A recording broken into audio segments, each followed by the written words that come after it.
in response to an imminent threat. Neither is the case here. Does Mr. Paul have a... Get out, attorney to Fox's balance. Really discussions made in public. I want to get you guys' opinion on it. Did the president violate the Constitution? As commander, deploy troops where and when to decide 60 days before getting authorization. 60 days and then another 30 days. Don't have to notify them within 48 hours of doing so, but she did. He's done everything under the War Powers Act. All right. If Olivia Higgins was not, Right. what did he have to do? Well, before, and obviously authorized the Sunday. Yeah. Yes, have a vote.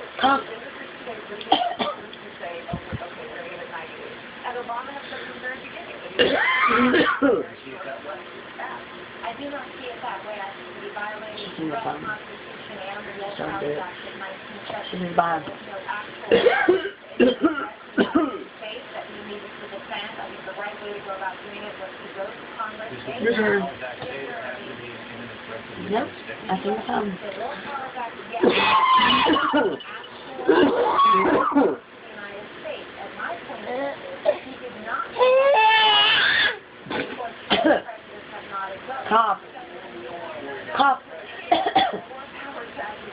Excuse me.